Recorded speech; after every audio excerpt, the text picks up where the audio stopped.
So let's talk about the Championship, where it was an interesting weekend. We're going to start with a team that probably haven't led off the Monday pod too often this season. Queen's Park Rangers 4, Derby County 0.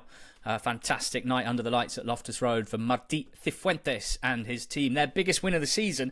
And you wouldn't have thought it after 20 minutes, because there hadn't been a shot until the 22nd minute. And Ilias Chair took it. And for the first time in what felt like quite a while, we saw a classic Ilias Chair strike. There are few that have been better at scoring from range over the last 5 years or so in the Championship. It was his first goal of the season. The second was scored by Saito, but Chair made it, drawing so many defenders to him as he galloped down the left-hand side that there was space in the middle for Saito, who took a really nice little touch before slotting home. Chair scored the third, a nice assist from the Spurs winger Yang, 18-year-old Korean wonder kid now on loan at QPR, and another loanee who's joined in January and looked absolutely immense. Ronnie Ronstance-Edwards flicking in the fourth for a big 4-0 win for QPR. Their fans delighted. Why wouldn't they be? 10 wins in 17 league games. They're in remarkably good form. Only Leeds, Sheff United and Burnley have picked up more points in that time. And they're 4 points off the playoffs. So there must be a feeling, George, among the QPR fan base of why not us? There's a spot, 2 spots up for grabs, given the recent form of Middlesbrough, who've dropped out, of West Brom, who haven't started that well under Mowbray. And there's a big old chunk of teams wondering, why not us? Perhaps for the first time, we can insert QPR into that conversation. For sure, especially when you consider how poor the start to their season had been. They'd only won one league game up until the 27th of November, and that was away at Luton in August. So when you consider that their run of form since mid-November up to now, if they continue that kind of a lick with those teams above them, as you say, currently not playing particularly well, there's no reason why they can't force their way in. There was probably an element here where this was a 1-0, 2-0 game that became a 4-0 due to some clinical finishing. It wasn't a relentless attacking display from QPR, creating chance after chance and getting their just rewards for doing so. It was a clinical, but crucially very good defensive display, where this is what we saw from Martí Cifuentes last season when performing that miracle escape for QPR, where they restrict their opposition to very few chances and even fewer good chances. And up to the point that Edwards headed home that fourth goal, Derby had only had 2 shots in the whole game, both coming in the first half through Ebba Adams and Mendes Lang. It was a really controlled display from Cifuentes with a scoreline that makes it look like a thrashing, which is a pretty good combination. So, yeah, with teams above them floundering, that there's a group of sides, them one, Coventry another, who at this moment in time look well set to capitalise on that. So this was the Ilias Chair that we've seen so many times over the years, but where's he been this season? Well, he obviously had a high-profile court case, which ended in an assault conviction and community service and a fine. He started the season with a back injury. He sustained a knee injury, which kept him out for a few games as well. It's been really stop-start, but I'd say he was sort of properly back on the 29th of December. He started the last 10 games for QPR, and I don't think it's any surprise that their attacking output has improved immeasurably since then. And I just love how, under Cifuentes, he seems to be able to find a really strong starting 11, or a strong sort of 12, 13, 14 unit. And given that QPR, to me, have never been the strongest or the deepest squad in his tenure, I just think it's a really good skill for a manager to have. And of course, you have to rely on fitness and not sustaining too many injuries. But all of a sudden, you look at this team here, the starting 11. We know that Jimmy Dunn is now an excellent Championship right back. That's just a given, even though no one saw that coming, apart from Martí Cifuentes. Kenneth Parlett on the other side I like a lot. Edwards and Cook are looking brilliant as a centre-back pairing, and Nardi's been great in goal. The midfield pivot of Varane and Field looks great. Jonathan Varane's really grown into things this season and looks excellent. And then behind Frey, who's an excellent target man at the level, if not a great goal scorer, you've got Yang and Saito on the wings and Chair in the 10 position, but obviously, as he loves to, drifting out left to combine with the left winger and the left back in a way that's really, really potent. So, I mean, I missed all the goals in this. I caught the last half an hour and they were already cruising, but I just enjoyed the zip and the energy and the intensity out of possession, the confidence with which QPR were playing, and that's easy when you're 4-0 up, but it bodes pretty well, I think. They've got to play some of the top teams in the league at Loftus Road. So even if they don't make the playoffs themselves, they are going to have a very big say in what happens at the top of the Championship. And Eustace gets his first look at this Derby side, George, from the dugout anyway. I mean, what a league we cover here, where a manager leaves a team in Blackburn who are in the playoff places with 15 games to go for one that's in the relegation zone, and all for a £500,000 fee. Yeah, I mean, it's who you believe here. It was interesting that in the Blackburn kind of statement when Eustace left, they said, we understand his desire to kind of move closer to family and return to a former club being a crucial part of his decision. I not necessarily sure I buy that. I kind of get the feeling this might not be the first time Mr. Eustace has tried to engineer a move away from Blackburn, and I can't believe they were all unless it was just Watford and QPR. I can't imagine they were all formerly clubs that he used to play for. If I was a Blackburn fan, I'd be fairly confused as to what to think about this, because I'd feel pretty annoyed that he'd moved on at this stage of the season. I'd feel quite upset because he was doing such a good job. I would feel quite vindicated or quite happy and bitter off the back of their decent results since he's left the club, or since he decided to move on, because he was officially still their manager for the first victory. But I'd overwhelmingly feel quite concerned that someone is in a position where they're doing a really good job. There is a fair chance they could have an opportunity to play in a playoff campaign to get into the Premier League as a manager, and yet they are taking on a job where I'm sure John Eustace will know there is, according to the bookmakers, either a 50% at best chance that they're going to get relegated next season. Probably higher than that, realistically.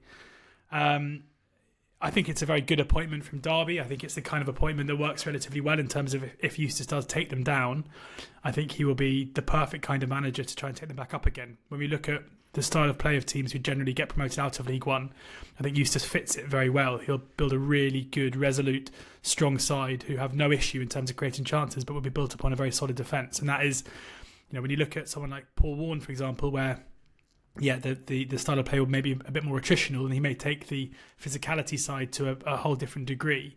But I think when you are a kind of big side looking to bounce back to the Championship, normally looking at someone who is maybe a pragmatist rather than an ideologist is the best way to go about it. So in that sense, I think it's a good appointment. I also think he should improve them immediately, certainly in terms of their defensive work. But I can't really shake the feeling like their performances since Warne left have kind of flashed the warning signs a little bit. Like, they were pretty poor against Oxford in the 0-0 draw.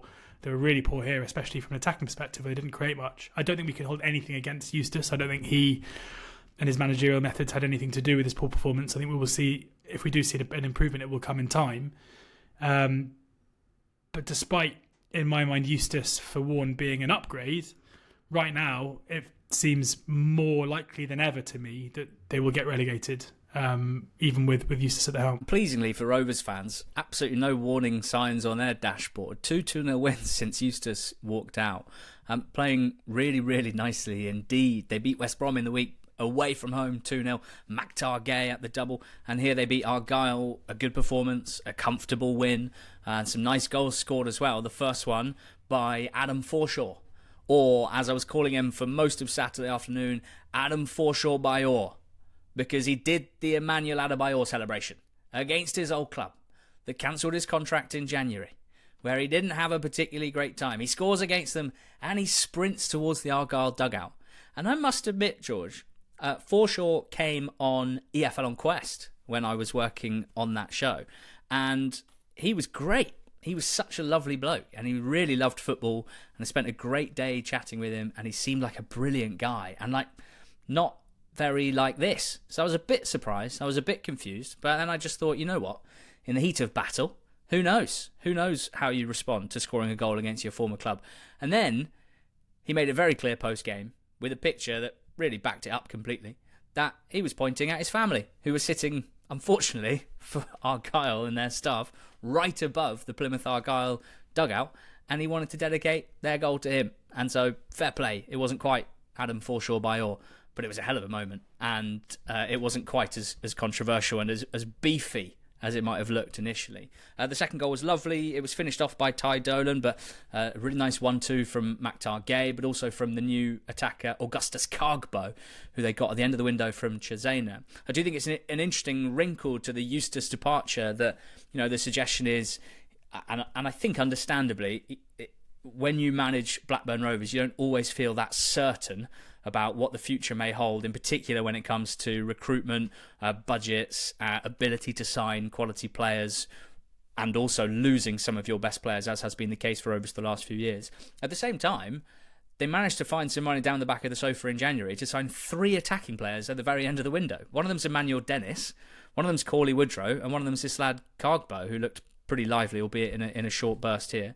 And they signed the left-back Ribeiro at the end of the window as well. So whoever comes into Blackburn has a squad of players in good form inside the playoff places. And I just find it really interesting at the moment because there's a risk that a new manager kind of ruins it, like kind of mixes up the feng shui of this group and tries to make a few changes in good faith that end up kind of just knocking them off course. I think it's a really fascinating situation. And because, albeit, yes, they did make some January additions, I don't think anyone would say particularly wholeheartedly that the Venky's ownership is something that feels sturdy and certain and provides a lot of support for a Blackburn manager.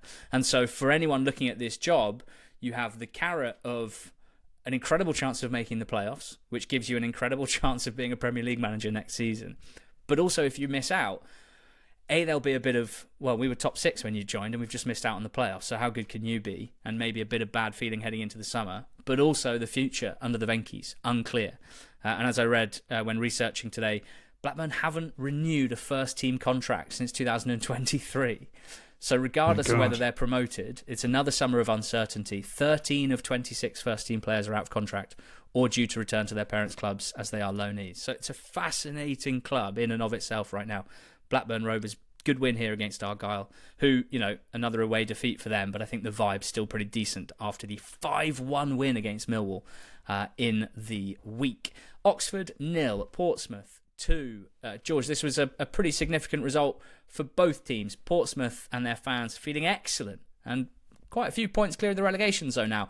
Oxford and their fans suddenly looking downwards. Yeah, I mean, it's the end of a very good week for Pompey. They put in that brilliant performance at Sheffield United, would have felt frustrated to come away with nothing, but they responded well by beating Cardiff midweek and then coming to Oxford and probably putting in the poorest of the 3 displays on Saturday, but they didn't really have to be at their best in order to win it. It was a game that was very stop-start to start with. 10 minutes in, Pompey had the better of the game.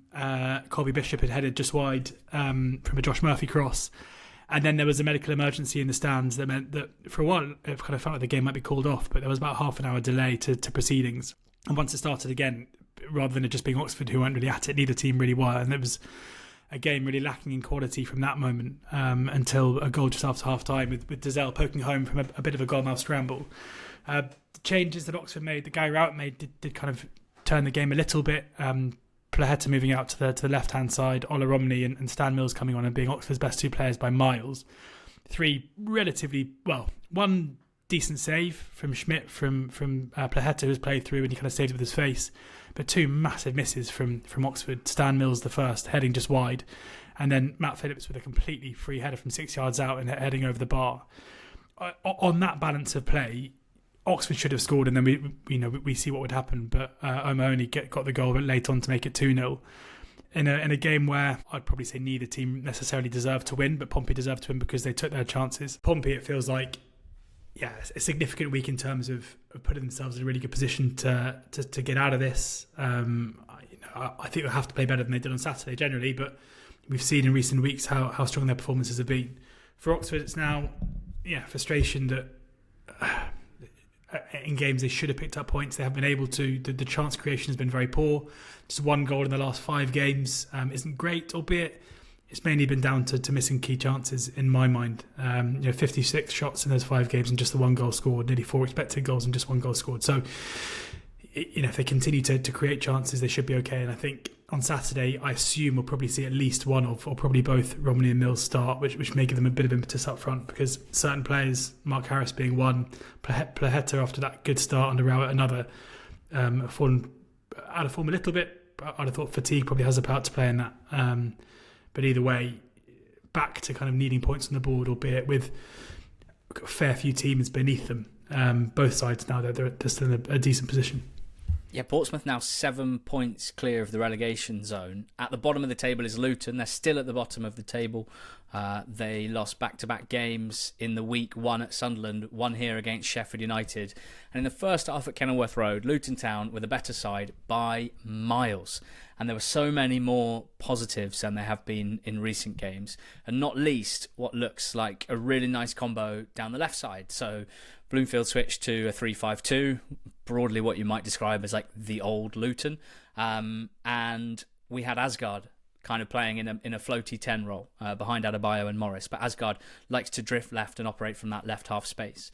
That's where they had Doughty at left wing back and Amari Bell at left centre back. And that role is made for Amari Bell. I don't think he's a particularly good left back in a 4. He's certainly not a centre back in a back 4. As a left centre back, he really operates that role nicely. And he was a key part of allowing Asgard and Doughty to look really good and always offering them a pass when they were doing triangles down the left-hand side. Asgard hit the bar with a curling shot, put in a great cross that Adebayo missed. They were all over Sheffield United. But it was only a half, and a football match has 2 of them. And Wilder, at half-time, recognising the issue, switches to a back 3, matches them up 3-5-2 to 3-5-2, and the whole outlook of the game completely changed. And I think it's fair to say that Luton and Matt Bloomfield didn't really make any particular changes themselves to try and nudge it in their favour again, because we saw Brereton Diaz hit the post from about 2 yards out. Then we saw Brereton Diaz firing over after a great move. Then he won a free kick out on the touchline, which, to be fair, was pretty soft. The ball was there was a chance from that set piece, cleared for a throw. That throw was headed away, hooked back in by O'Hare, who'd been on for a minute, and Ahmed Hodzic fired home. And Sheffield United win 1-0. They go top of the league, at least until tonight, whatever happens in Leeds Sunderland. The current popular championship meme that I'm seeing is all the rivals for promotion of Sheffield United just tearing their hair out, that they keep hearing both opposition teams and even Blades fans saying, we've been terrible here, second best, not playing very well, and then they win anyway. And they win narrowly, and they keep picking up points. And there's an aspect of it that's damn impressive, and it's not that surprising because we've seen Wilder teams, but even a Sheffield United Wilder team previously with this kind of personality. There is that concern that it may not last another 15 games unless their performance improves. But then I said that in the mid-season predictions, and they've won 6 of their last 7 since then. So, look, it's pretty happy days for those Blade fans at the moment who can ignore performances and focus on results. For Luton, I'm just interested to know what happens now, because Bloomfield's gone back to the old Luton. It's not his style of play, at least as we saw at Wickham. He started at Luton playing 4-3-3 or 4-2-3-1 type shape 4 or 5 games. In the window, they signed Izzy Jones, Milenik Ali, and Josh Bowler because they didn't have any wingers, and now he was playing wingers. Asgard came in as well to play in a 10 role. And after 5 games of that, it wasn't really working. It didn't get the best out of Doughty, who I think many consider to be, one of their most dangerous players. They've got all those strikers, Morris and Adebayo and Brown, but also Nordas, who they signed in January. And so now they try something different. They go 3-5-2, they go long again. It works brilliantly for 45 minutes, all the intensity that we recognise from good Luton teams. But it kind of fizzles, and they lose 1-0. And I'm like, what do you do against Argyle? Same again, probably. Hope that works. If it doesn't work, it's just another example of a Luton manager, first Rob Edwards and now Matt Bloomfield, desperately trying to land on something that works, but possibly the club somehow struggling to actually find the mental fortitude to stick with something and develop something consistently for a period of time. I saw the positives in that first half. I liked what I saw with Asgard and Doughty and Bell. I would be feeling encouraged if we were a couple of games into the season about how that could develop, but the games are running out pretty quickly, and it's a situation where safety might only be 3 points away, which is not very many, as we know, if you pick up a couple of wins. But previously it felt like there were loads of teams bunched down at the bottom for Luton to catch. And now Cardiff are 5 points away, Stoke are 8 points away, Portsmouth are 9 points away from Luton. It's a really fascinating situation, George. You've been down on Luton for a while, but you did notice something in the betting markets, of course, on the weekend that you found kind of interesting. Yeah, I mean, I know it's not everyone's bag, but betting markets can often be fairly indicative and fairly interesting when it comes to analysing team performance or to analyse how team performance is being construed by certain very smart people. Like if there's a big shift one way or the other, then that's normally relatively, it's not often muggy to see a team's price collapse or drift out in the run up to a game. And on the Thursday betting show, I put Sheffield United up to win this game. I think it was 11-8. And they were backed on Saturday morning into kind of where I thought they probably would be if I was chalking it up myself, finger in the air stuff, but kind of like 11-10. And then in the couple hours before the game, they drifted out to Sheffield United to 2.6, so bigger than 2.65, I think it was, so bigger than 6-4, like 13-8-ish. It's a huge move and bizarre in my mind. And what does that suggest, George? Well, but then also that wasn't it, because then in the first kind of 10 or 15 minutes of the game, in partly because of the way that Luton started, Luton were then favourites to win the game. And this basically means that there is huge money effectively either, I mean, it could be one of two things, or it could be both. It's either a very pro-Luton move, or it's a very anti-Sheffield United move, and we'll probably discover the way that the market's moving the next week or so to see which one it was. But it was justified, because the way that Luton came out and the way that Luton absolutely dominated the first half of the game, even though they ended up losing it, showed that whoever was behind that move was probably onto something before Wilder managed to make the tactical changes at half-time to redress the balance somewhat. And obviously Blades were the better side in the second half. I think there are probably elements where you talk about Sheffield United and their recent wins. Like, I think there are quite big holes to pick in their current run of form. There was obviously the 3-0 defeat against Hull. They weren't great at Derby, where they won the game 1-0. But it was by no means the kind of display that you'd expect to see from a team towards the top end of the league, battling or totally top of the league against the side in the relegation zone. Similarly, they were second best against Pompey in a game they won 2-1. They were second best in the first half and could have been easily, in a pretty difficult position at half-time against Luton. It's only the 3-1 win against Borough where you can probably say, yeah, that was a good home performance, but against the Borough side, who are completely abject at the moment and out of form. We're getting to mid-February now. We're getting to a stage where positions are more important than performances, and 5 points clear of a Burnley side who are really struggling to form any kind of attacking cohesion is a really significant gap for Blades, and they'll probably be okay, albeit hosting Leeds next up probably isn't ideal for the way they're currently playing. From a Luton perspective, that there have to be some positives in terms of the way they started the game. You probably have to upgrade them a little bit for that market move as well. They have 3 enormous games coming up now. You say that you're looking at teams and who they're going to chase down. Well, they have to get past more teams than just Argyle, but home to Argyle in midweek feels, especially given that Argyle kind of threw in one of their normal away performances against Blackburn, where they didn't really offer too much from an attacking point of view. Wednesday night is a game that they just have to win at home to Argyle. I think if they're going to have any hope of getting out of this, if they transpire to blow that, then I really am concerned about whether or not they have the quality to do so. They then go away to their rivals Watford in what could be one of the spiciest affairs between these two sides. A Watford team who realistically are going to finish mid-table now, but fresh off the back of I guess they'll harbour hopes of putting a run together and getting into the playoffs. But fresh off a 1-0 win at Borough, they will be really looking forward to the visit of Luton and hopefully putting a nail in their coffin when it comes to their survival this season. And then hosting a Pompey side, who are one of the teams that they have to chase down. We're going to learn a lot about Matt Bloomfield and this Luton side over these next 3 games. And if there is reason to be in any way optimistic off the back of that first half on Saturday, then I think it'll probably play out in these 3 games. And it wouldn't be a huge surprise to me. I've been back and forth about Luton being up and back and down and everything else, but I think we might see something of a revival in these 3 games. Yeah, Mark Robbins' Stoke got their second win under him. It was a big one as well. From behind against Swansea, George, that 3-1 win, Stoke against Swans. Tell me about that. Funny game this. It was very, very little happened in the first kind of hour or so. It felt like a game between two sides, low on confidence, out of form and relatively scared to lose it. And in some ways, I think the goal that Swansea scored after a mix-up between Phillips and Johansson, where they kind of both challenged for the same ball, and it squirmed clear into Tymon's path, who was able to prod home, it kind of undid Swansea, where suddenly they were defending a lead. And we've seen over the last few weeks, Swansea's defending from set pieces has been absolutely atrocious. They conceded loads of opportunities against Bristol City, and again they won 1-0, but had Rob Dickie and Luke McNally taken their chances, and Jason Knight, or had Lawrence Vigouroux not been in sensational form, Bristol City should and could have been clear in that game from set-piece chances alone.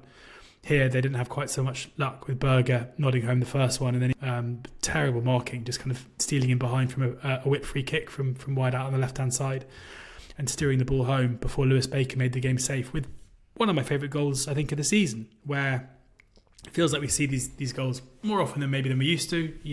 A keeper off his line, Baker sees Vigouroux off his line from just inside his own half and launches it from like 60 yards over Vigouroux into the back of the net. There's an amazing alternative angle from behind Baker where you see that he starts it so far outside the left-hand post, to the extent that I'm sure the fans behind the goal thought that's going miles wide, and slowly it just drifts inside that left-hand post. A brilliant goal from a player. I was going to say that it must be annoying for Baker that it's not even the best goal from inside his own half that's been scored in the Championship in 2025 because of wind assets for Wednesday. But it sounds like you might be Team Baker. I'm definitely Team Windass.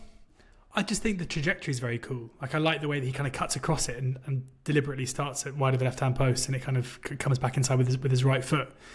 He's a player that's got that in him. He's someone we know that his free kick taking ability is very strong and very good. Maybe doesn't impact games quite as positively enough as he should do. But for Stoke to be staring down the barrel of a 1-0 defeat at home to Swansea with 15 minutes to go, like, this feels like a really pivotal result, I would say, in both of their seasons, where it's a huge 3 points for Stoke coming back from the brink, and probably the nature of, I always think, being 2-1 up and scoring a goal in the last minute is often the best way to win a game, because you kind of felt every single moment of jeopardy, and you have two final whistles: the final whistle when you score, and then the final whistle when the final whistle goes. I guess the buoyant nature of scoring a goal in your own half at home, coming back from behind to win a game 3-1 is going to be fairly seismic in terms of what the fan base and the players can take out of that game. For Swansea, there'll be immense frustration that they were probably 15 minutes away from 3 points that probably would have put them nearly out of sight, really, when it comes down to they'd have been on 40 points. I don't think you're going to need many more than 46, maybe 47, given the paltry points total that the three bottom teams are on at the moment.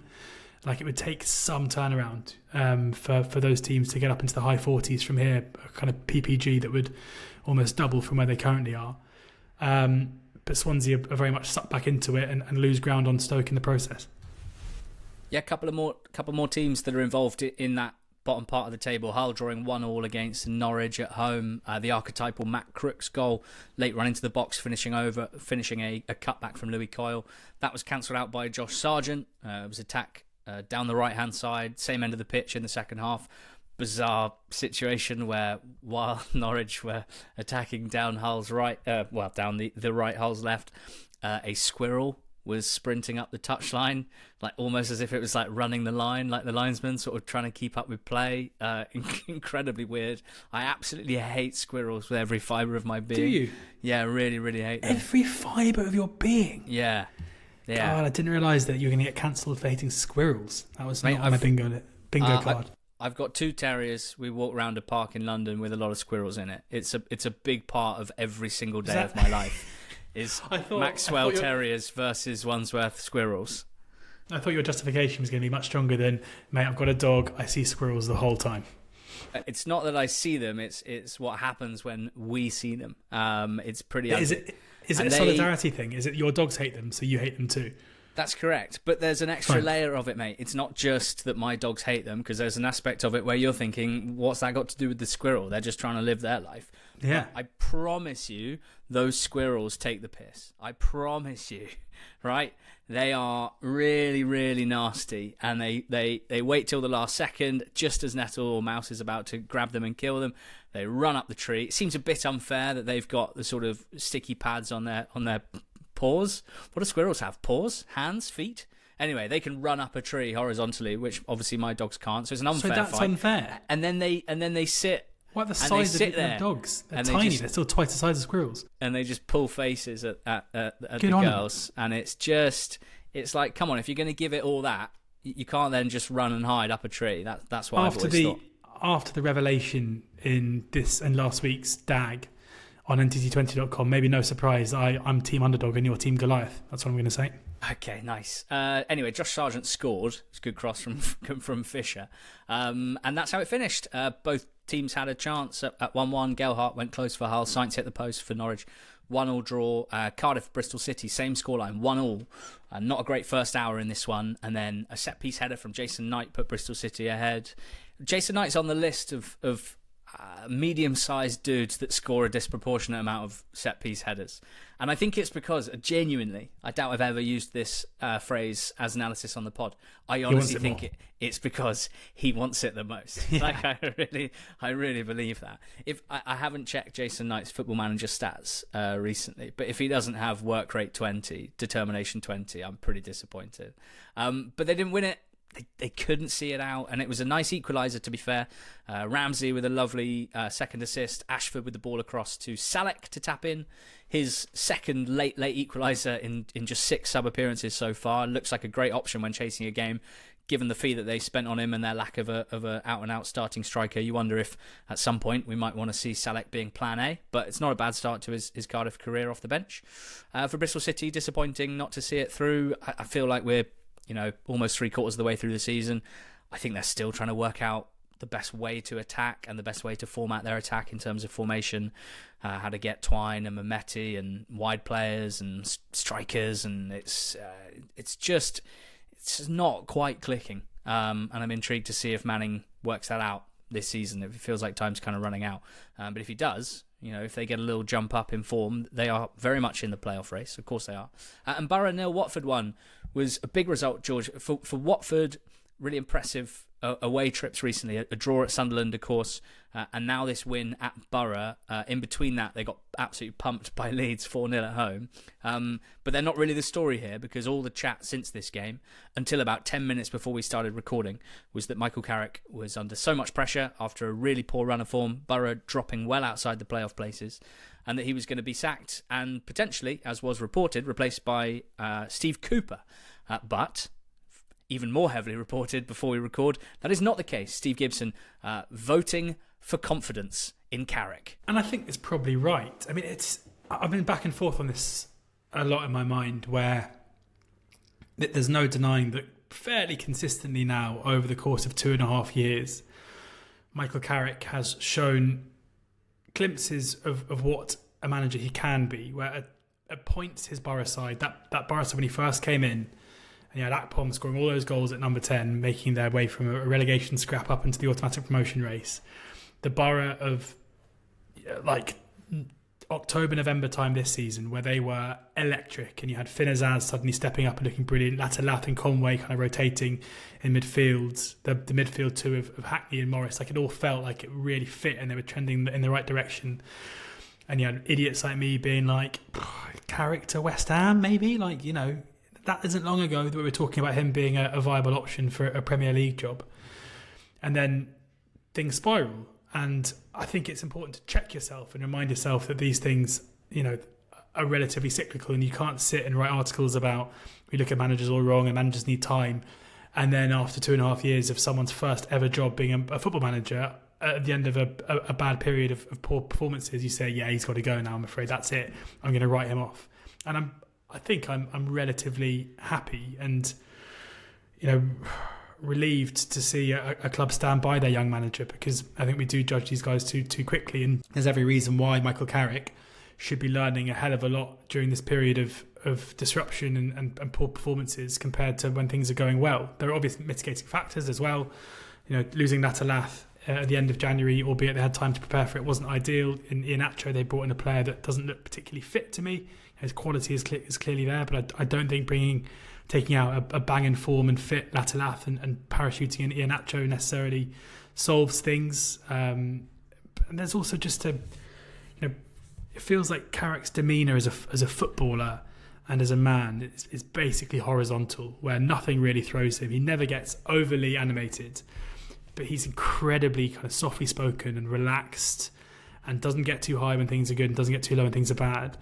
But it sometimes seems to reflect itself in Borough's performances. Like, when things are bad, they seem to lack that urgency and that kind of desire to kind of drag themselves up again.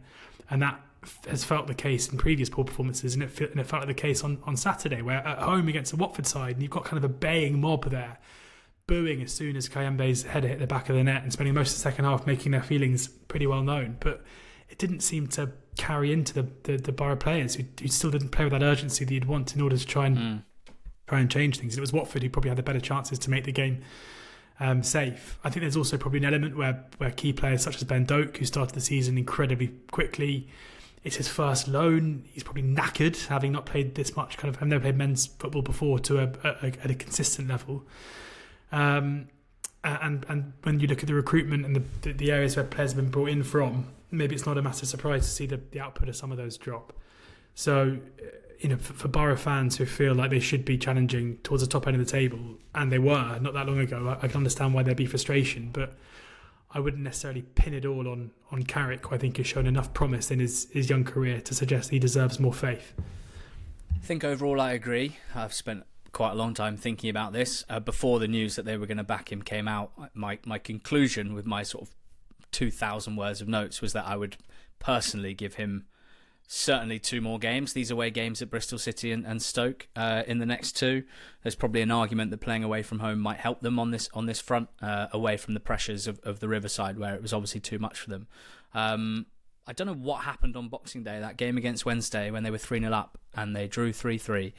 But it's a really marked drop-off since then, and not just in terms of results, albeit since Christmas Day only 4 teams in the league have got fewer points than them.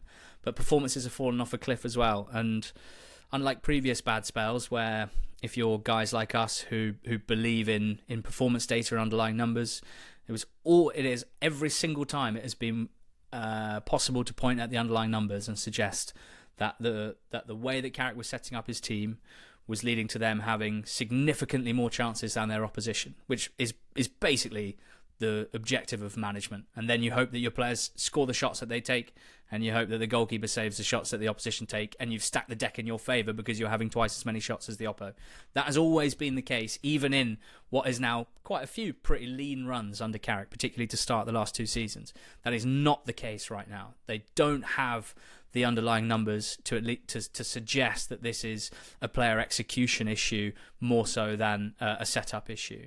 And I'm afraid, the evidence of the last 2.5 years, and I've been pretty blinded by how much I enjoy watch Borough attack and the goals that they score and the way that they play. I really enjoy watching Borough attack, and I enjoy watching their games because they're not very good defensively. And so that they're probably going to be quite entertaining matches. But if we're being serious about how to build a promotion-winning football team, I think it's now fairly clear that Carrick has issues in terms of the defensive side of the game, setting up his team to be not only good in the back line and defending their box properly and holding their shape properly, but also at the top of the pitch, where you'd expect them to be a lot better at the top of the pitch in terms of disrupting the opposition's build-up than they are. They're actually quite passive. They're quite slow at the top of the pitch when it comes to stopping the opposition from building up. And I'm not sure you can be both a team that plays a high defensive line and wants to nominally be aggressive on that front out of possession, but without the chops at the top of the pitch to actually disrupt the opposition build-up. It's too easy to play against them now, and I think that's where I've concluded they are not that difficult to play against. That's not to say they're not good. They're still so good. They're normally so good in attack.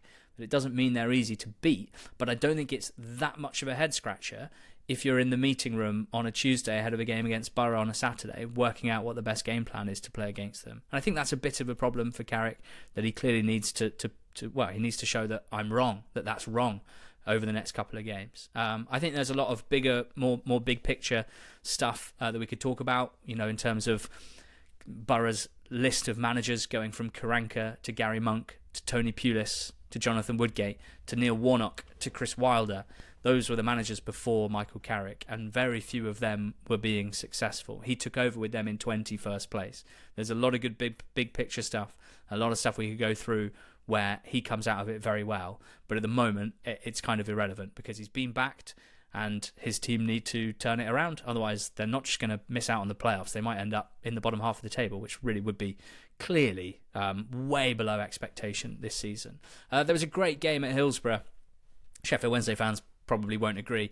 They lost 2-1 to Coventry. It was a late winner scored by Ellis Sims. It was a match that for me just sums up what I love about the Championship when it's at its best, and I think it was here. Highly competitive, full of incident, dramatic, but also plenty of quality. And I do think the modern championship is full of quality, and I know some people will disagree and love to say this is the worst it's ever been. I don't agree at all. I think it's the best it's ever been by a mile. What I like about the league is there's enough imperfection that it's not just robot football, which I sometimes think it is at the very top level. And this game was just the epitome of why I love these leagues. It won't leap off the page, Coventry 2, Sheffield Wednesday 1. There's no particular reason why this should make headlines. But watch the extended highlights on the EFL YouTube channel and just try and feel what I was feeling at 6:30 on Sunday morning after the baby asleep with a lovely strong coffee watching this. I absolutely loved it. It's another great step on the Frank Lampard journey for Coventry. It's a journey that's going pretty damn well, flying up the table and now just a few points off the playoffs. Doug King must be feeling pretty good about things given the general mood in November when Mark Robins was sacked. Only 3 teams have got more points since Lampard took over, and that's without Haji Wright, without Mason Clark for large periods, without Ben Sheaf for large periods. I mean, the game itself, it's slightly farcical that they won it. I think I owe that to the Wednesday fans to say. Wednesday started strongly and had a couple of chances before a good cross from Rodoni was headed in expertly by Sims. 3 centre-backs injured for Sheffield Wednesday. What does that mean? It means that the back 4 was Valeri at right back, Marvin Johnson at left back, Ihikwe and Max Lowe as the centre-backs. And when you play Max Lowe at centre-back, what do you leave yourself open for? A physical striker getting the better of him in the air and heading home across that a more natural centre-back would probably deal with. That's what we saw. 1-0. Wednesday got back level and probably had, well, both teams had chances. And there was lots of incident in the game before a huge punt up in the air went into the arms of Beadle and then promptly came out of the arms of Beadle. And then Ellis Sims challenged for the ball with Beadle and Beadle fumbled it and Sims slotted it in and Coventry win, and that away end looked absolutely insane. Absolutely incredible.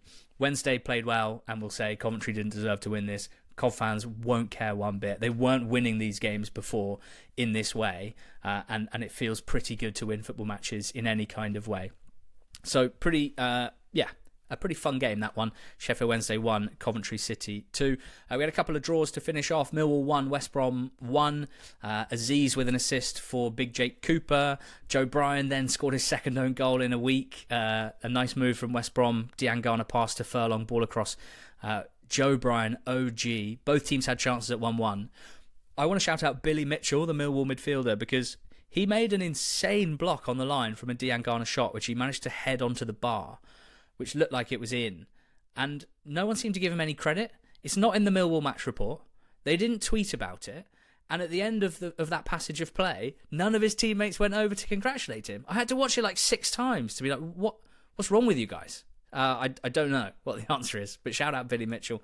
That means West Brom 3 defeats and 2 wins with 1 draw under Tony Mowbray. It's not a great start in terms of results and points return. It does mean for the neutrals that playoff chase is alive, teeming with teams. 11, I reckon, gunning for 2 playoff spots, and just as well for us doing this each week. And then we have Preston 0, Burnley 0. Obviously, Burnley haven't conceded a goal now in 11. 6-0 draws in that time, and then the 5 wins to 0. You know, they're drifting away from the top 2 because of all of the 0-0s. And they created quite a few chances, most of them missed by Lyle Foster. And there was an incident in the game involving Hannibal and Milutin Osmajic. The game was stopped. Hannibal made a report to the referee about something that Osmajic said. Hannibal tweeted after the game, "I will not be silent about what happened today. I will always call out racism whenever I see it or hear it. That is the only way we can change as a sport and as a society. I am a strong person, but nobody should have to experience this disgusting abuse on the pitch." Milutin Osmajic has strongly refuted the claims.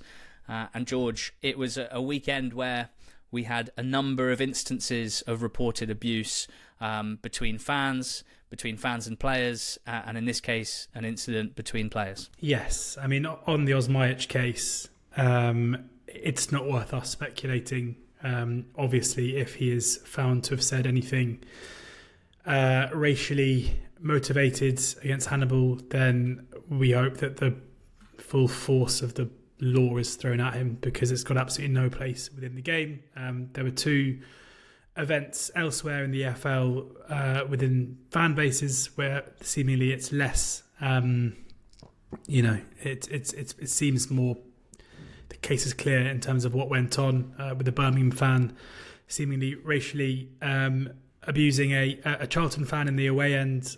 Birmingham have put out a statement to say that they're obviously looking into this, and you're seeing a swell of support from Birmingham fans in order to find the perpetrator, as you would expect. And similarly, with a Bristol Rovers fan seemingly having a racially abused Goblin Malif of Burton Albion, and again, there is a report, or they're looking into the what's happened here too. It's incredibly sad and frustrating to see this happen. I mean, it feels like every so often we have to talk about it because it dominates a weekend's play. It's absurd that a player can be subjected to that kind of abuse.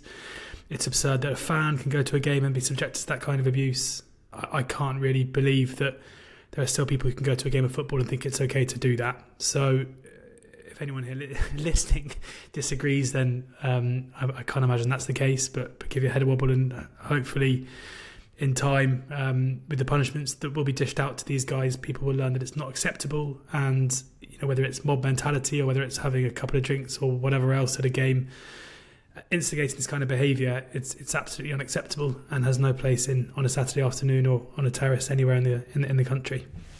Yeah, I completely agree with every word. Leeds and Sunderland do battle on Monday night at 8 p.m. Make sure you're watching. And if you subscribe to ntt20.com this week, it's a bumper week of content for our subscribers. Our paid subscribers will get plenty of written content, including a big Hugh Davis piece, which is always appointment reading.